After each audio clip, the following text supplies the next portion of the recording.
Servidores efetivos e magistrados nomeados a partir do funcionamento da Fundação de Previdência Complementar do Estado do Espírito Santo estão obrigados a fazer a escolha por um dos regimes previdenciários. A Previs fica encarregada de apresentar o plano de benefícios e fornecer o documento oficial para que os novos servidores façam a opção e tomem posse no Judiciário. Essas decisões estão publicadas no ato normativo assinado pelo presidente do Tribunal de Justiça do Espírito Santo, Sérgio Bisotto. Para aqueles que já estão em exercício, a opção é facultativa e pode ser feita em até 180 dias após o funcionamento da Previs. O presidente, Alexandre Vernesbar, esteve no Tribunal de Justiça e tirou dúvidas. Nós vamos conversar sobre previdência complementar, como a Adriana já falou. Eu fiz um esquemazinho aí, bem rápido, também não vou tomar muito tempo em fazer uma contextualização muito ampla de bases constitucionais, até porque eu não sou advogado, né? Fico com medo de falar alguma besteira, né? Ainda mais numa casa de leis aqui, né? Mas então, bem rapidamente, uma fundamentação legal, depois a gente conversa um pouquinho sobre o sistema de previdência no Brasil, né? Aí a gente coloca o regime de previdência complementar dentro desse sistema, vou abrir aqui um pouquinho, e depois, por que nós estamos adotando o regime de previdência complementar no Estado do Espírito Santo? Isso é uma pergunta importante. Talvez boa parte das explicações que tem aí, de uma forma geral, o público leigo não preste atenção nisso, mas é importante a gente saber. Depois a gente fala da Previs, algumas características da Fundação, e a gente entra nas características que a legislação estadual do regime de previdência complementar traz e como que ela se procede dentro e para todos vocês. Lembrando que o Adriano colocou, qualquer momento, pode parar a pergunta, porque eu acho que fica mais dinâmico, fica mais fácil a gente ir esclarecendo as nossas dúvidas. Por favor, Daniel. Fundamentação legal. A base da Previdência Complementar, né, está lá na Constituição, né, e aí efetivamente alterada pela Emenda 20 de 98, lá no seu artigo 202, que ele coloca o regime de previdência privada de caráter complementar. Então, a previdência privada é privada, igual qualquer outro regime de previdência complementar que tem no mercado. Tanto que a fundação é uma fundação de direito privado. Ela tem natureza pública porque ela está vinculada aos servidores e aos poderes do Estado. Então, mas é uma entidade que está fazendo um regime, que está participando de um regime privado, de natureza complementar. Por quê? Porque ele vai complementar uma base salarial previamente definida na própria lei. Continuando, organizado de forma autônoma em relação ao RGPS e também ao RPPS. Até porque, vamos dizer, se tivesse o RPPS agregando o regime de previdência complementar dentro, poderia gerar problemas ao Estado, por exemplo, uma fiscalização da Previ que poderia interditar e nada aconteceria e reflexos viriam no Estado em relação a repasses e aí sucessivamente. Então, a Previdência Complementar é de forma autônoma, então ela vai ter uma fundação própria. Exceções a isso é se o RPPS, por exemplo, do Estado do Espírito Santo, estivesse dentro de uma organização não governamental, como acontece no Estado do Paraná. Né? A Paraná Previdência, que é o RPPS do Estado do Paraná, ela é uma organização não governamental. Né? Ela já é privada por natureza, então ela pode agregar. Né? Mas fora isso, não. Como o nosso RPPS é uma autarquia pública, né? Ele não pode agregar a Previdência Complementar dentro, por isso a necessidade de criar essa nova fundação. Será facultativo.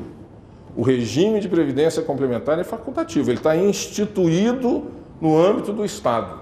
Né? Mas se você quiser participar dele ou não, a opção é sua. E nós vamos ver qual é o reflexo, né, de participar ou não participar. Né? Então nós vamos conversar isso um pouquinho mais à frente. Né? Baseado na constituição de reservas que garante o benefício contratado e regulamentado por lei complementar. E aí é a mesma base que você tem no RPPS. Eu tenho que constituir reserva suficiente para pagar um complemento de aposentadoria para aquele servidor quando do momento da sua aposentadoria, caso ele opte por esse tipo de benefício. Com isso surgiu, com esse artigo que tem uma visão geral, surgiu a Lei 109, né, em 2001, que é uma lei complementar à Constituição que regulamenta exatamente as atividades das entidades fechadas de previdência complementar no âmbito brasileiro. Por favor. Continuando ainda pela emenda 20, lá no parágrafo 4º do mesmo artigo, você tem que a lei complementar disciplinará a relação da União, Estados e municípios, né, Distrito Federal, inclusive autarquias e fundações, sociedade de economia mista e enquanto patrocinadoras de entidades fechadas de previdência complementar. Por esse parágrafozinho específico, surgiu a lei, no mesmo momento da Lei 109, surge a Lei 108, que regulamenta apenas as entidades fechadas de previdência complementar de natureza pública. A 109, ela tem tanto para natureza privada quanto natureza pública, e a 108 somente para aquelas de natureza pública. Então, foi através desse parágrafo do 202, por favor. Quando veio uma nova reforma com a emenda constitucional 41/2003, né, que foi uma bem mais significativa para a Previdência, né, vocês todos aqui devem ter contatos tranquilos com a RPPS, você sabe que foi com essa emenda que acabou a paridade, a integralidade para os novos servidores que entram a partir dessa data, não tem as mesmas regras de aposentadoria que tinham. Essa foi uma emenda mais pesada em referente à Previdência. Ela também trouxe uma alteração lá no artigo 40. O artigo 40 é um artigo do RPPS, do Regime Próprio de Previdência Social, né? Ela trouxe, né, no parágrafo 14, ela trouxe lá, a União, os Estados, Distrito Federal e municípios que instituam um regime de previdência complementar que já tinha sido posto anteriormente para os seus respectivos, para os seus respectivos servidores titulares de cargo efetivo, e aí, aqui é importante, eu botei até de verde ali, botei em outra cor, para os seus servidores em titulares de cargo efetivo. Ele não está falando se é antes ou depois, ele está falando de uma natureza erga omnes, vale para todos aqueles que estão. Isso é importante porque aí, mais à frente, na hora que vem a Lei 711, que é a lei do Estado do Espírito Santo, a gente tem que pensar não só nos novos servidores, também como os servidores anteriores ao início do funcionamento. Por isso, a gente parte dali.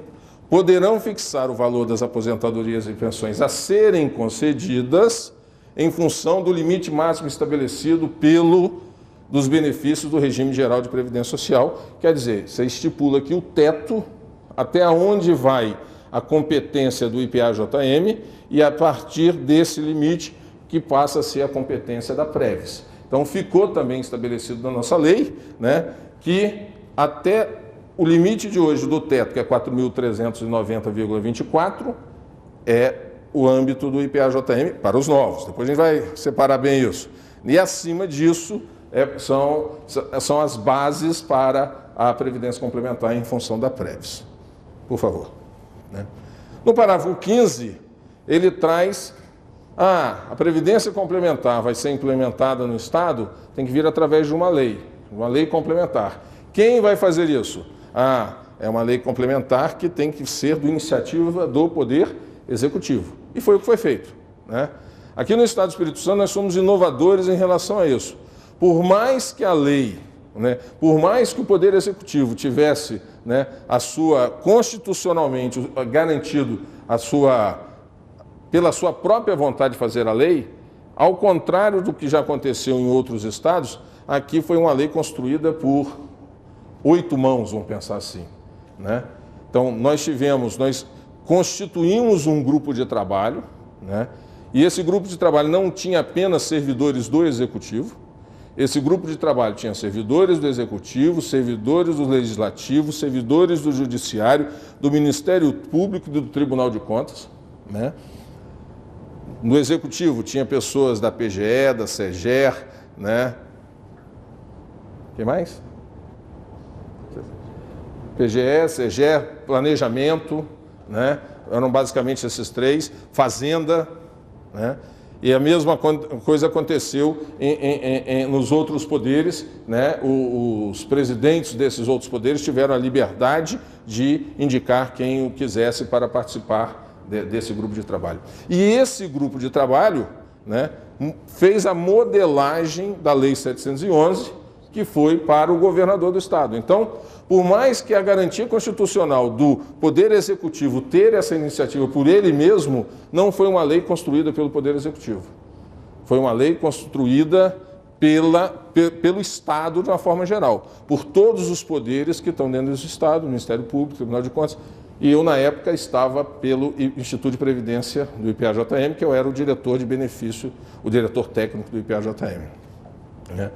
Então, observado o disposto no artigo 202 e seus parágrafos, couber por intermédios de entidades fechadas de previdência complementar que oferecerão aos respectivos participantes planos de benefício, aí vem outra informação importante, na modalidade de contribuição definida, que é uma outra diferença.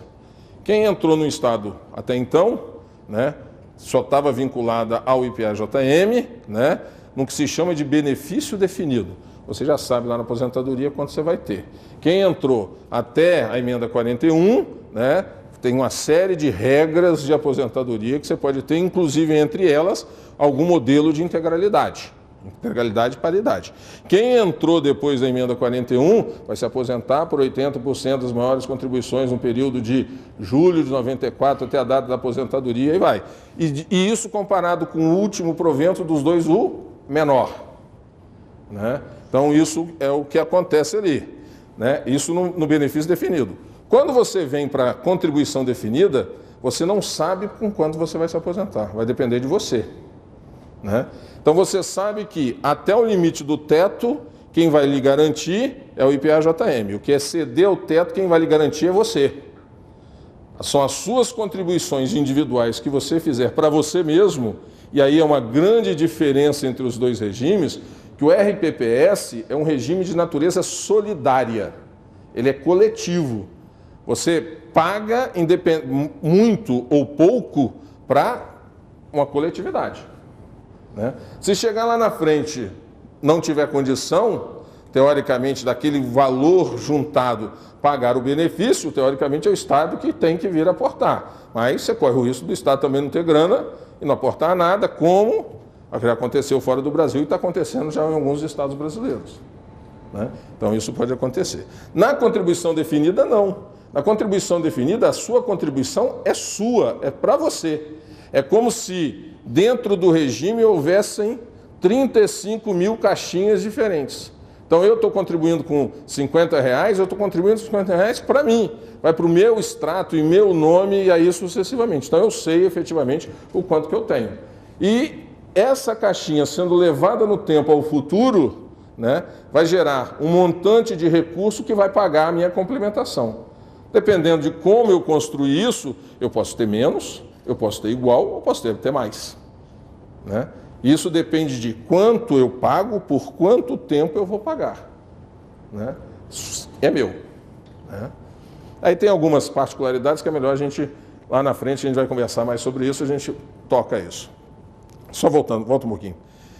Dentro desse contexto, né, o Espírito Santo não está fazendo nada inovador, né? Talvez o método dele levar a lei seja um método diferente, né? Mas o primeiro ente federado que instituiu a Previdência Complementar foi São Paulo. Puxou o barco. Logo depois veio a União, né? Depois veio o Estado do Rio de Janeiro, nós estamos sendo, considerando a União, o quarto colocado. Considerando os estados, nós estamos sendo o terceiro, o Estado do Espírito Santo. Minas Gerais já aprovou sua lei, só falta implementá-la, né? Já está discutindo com a Previc o seu plano de benefício. O Ceará também já tem lei. E tem outros N estados já preparando as suas próprias leis. Então, eu imagino que no cenário de hoje, há um ano, quase a totalidade dos estados brasileiros já vão estar efetivamente dentro do regime de previdência complementar. Por favor. Sistema de previdência. O nosso organograma da previdência está distribuído daquela forma aí. Nós temos 3 tipos de regime. Nós temos aqui em amarelinho o regime geral, que é conhecido pelo seu agente mais comum, que é o INSS, né? Eu não sei se tem alguém aqui que contribui para o INSS, né? Eu imagino que todos aqui devem estar vinculados ao RPPS. no âmbito do Estado, quem poderia contribuir aqui para o RGPS? Ou se fosse uma designação temporária, né? Ou se fosse um servidor não efetivo em cargo de comissão, por exemplo, né? Aí ele estaria recolhendo para o INSS. A minha relação com o Estado, vamos dizer assim, eu sou servidor público federal, né? Eu estou vinculado à Universidade Federal, onde eu sou professor, né? Então lá eu tenho um vínculo estatutário, né? Mas a minha relação com o Estado é uma relação seletista, né? Como a autarquia é uma autarquia de direito privado, o seu quadro de RH é seletista. Como nesta relação eu contribuo para o regime geral de previdência social, né?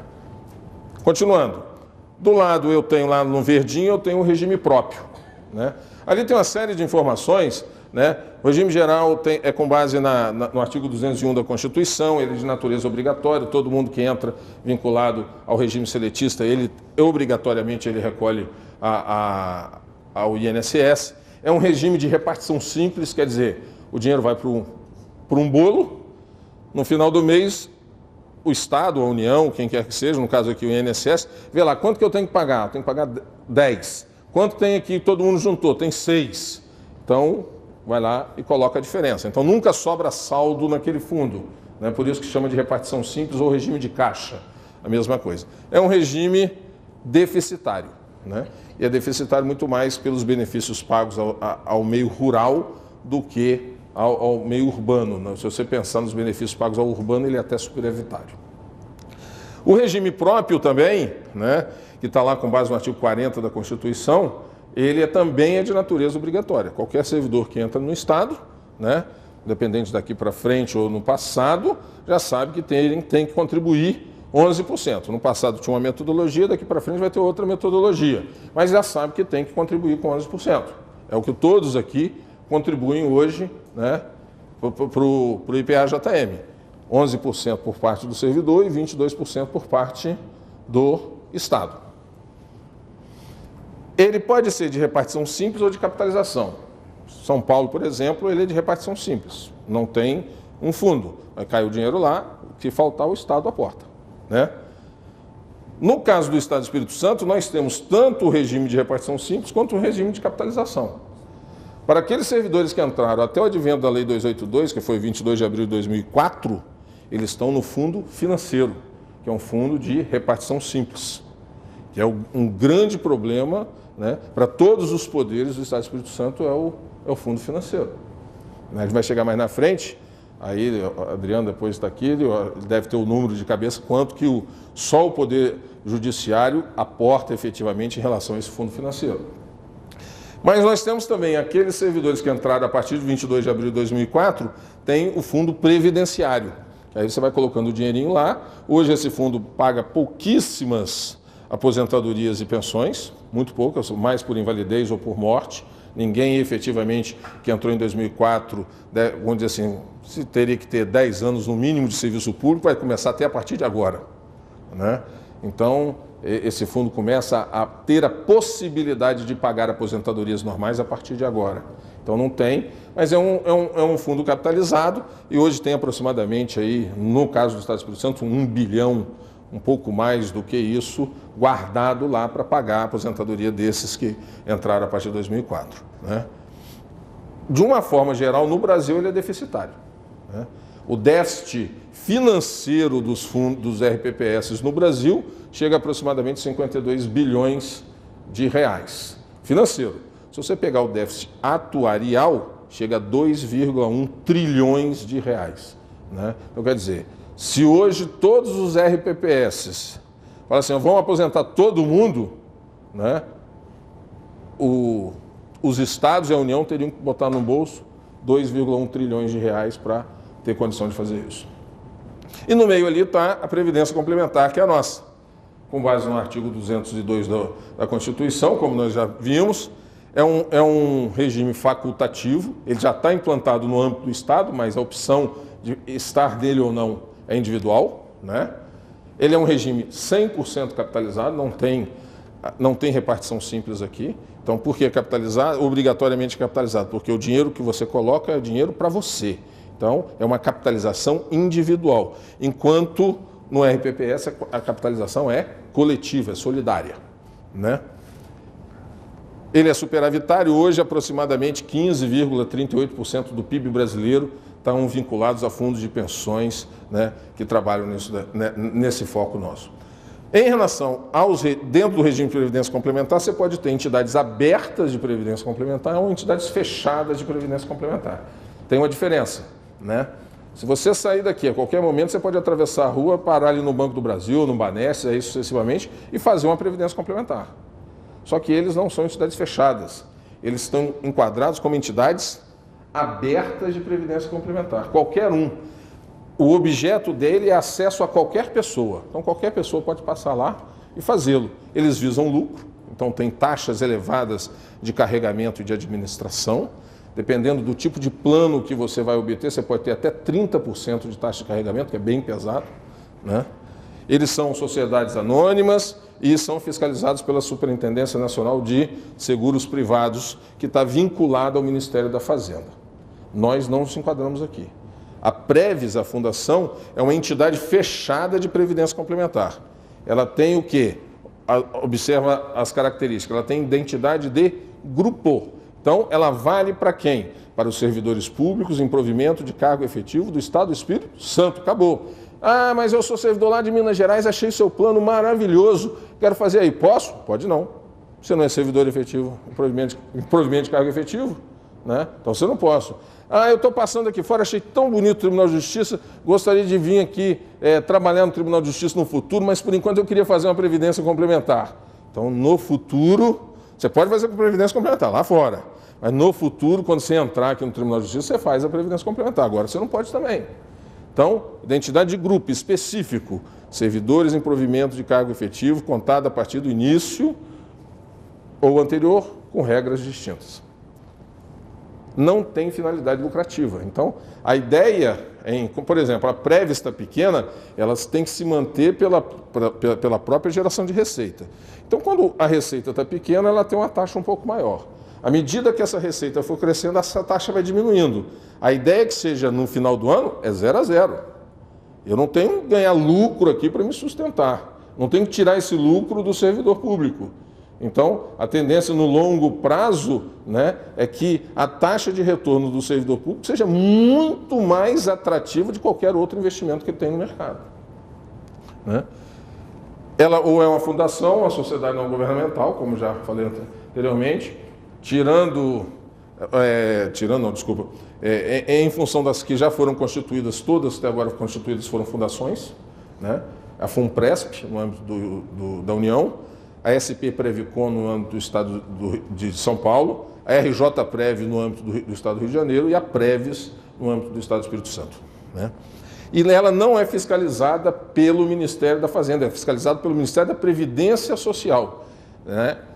É um fundo de natureza previdenciária, não é um fundo de natureza financeira.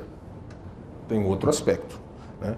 E ali, aquelas duas leis que nós já falamos. A 109, que tem patrocínio público e privado, e a 108, que tem apenas o foco de patrocínio público. Por favor. Por que adotar o RPC, Regime de Previdência Complementar, no Estado do Espírito Santo? Então, nós temos aqueles probleminhas ali, né? Que probleminhas são esses? Primeiro, fenômenos demográficos. Tem dois caras ali que matam a Previdência. Não matam a Previdência no Estado do Espírito Santo, não matam a Previdência em todos os entes na União, como já mataram em outros países por aí, né? Qual é a nossa brincadeira ali? Eu tenho o primeiro, que é a longevidade. As pessoas estão vivendo mais.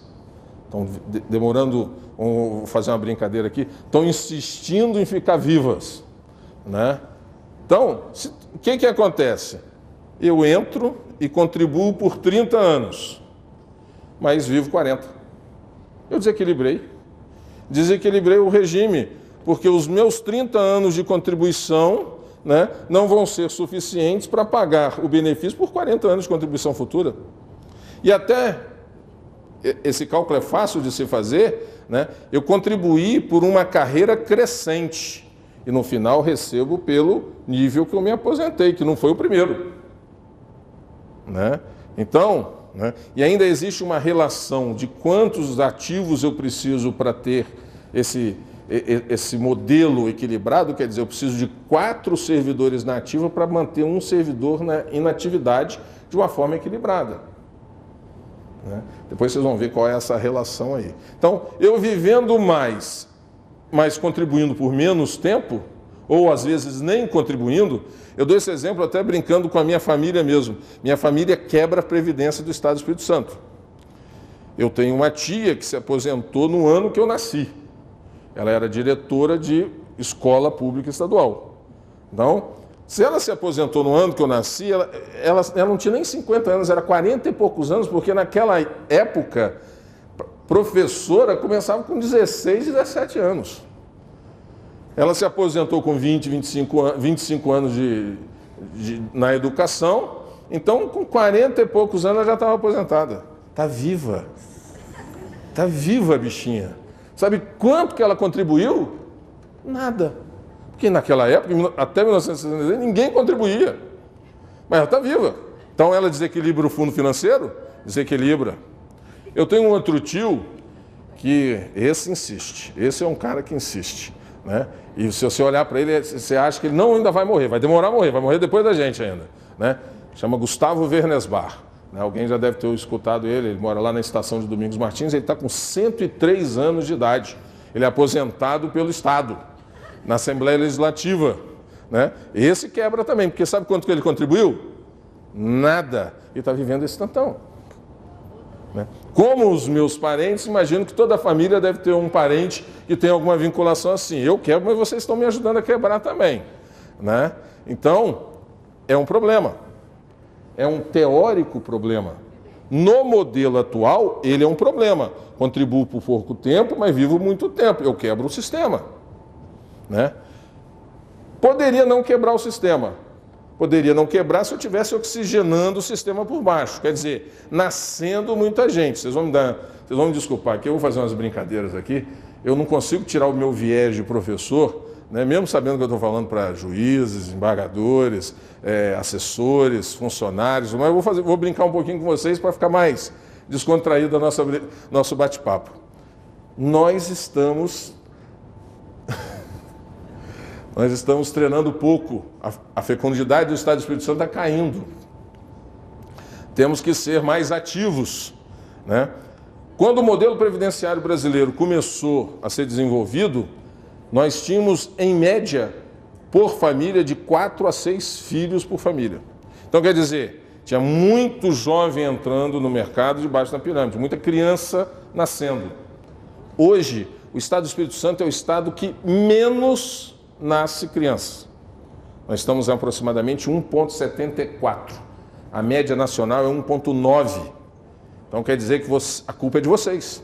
Vocês estão fazendo pouco, nascendo pouco e não oxigenando a pirâmide do Estado do Espírito Santo. Eu aconselho vocês fazerem mais, nascerem mais, que aí vai melhorar para todo mundo, né? Façam como eu. Fui fazer, tive 2 de uma vez só. Quase que eu morri do coração. Fui lá e encerrei minha fábrica, porque eu falei, se nasceu 2 da primeira, se nascer 2 da segunda, eu não quebro o Estado, eu mesmo me quebro, né? Então, fecundidade é um problema.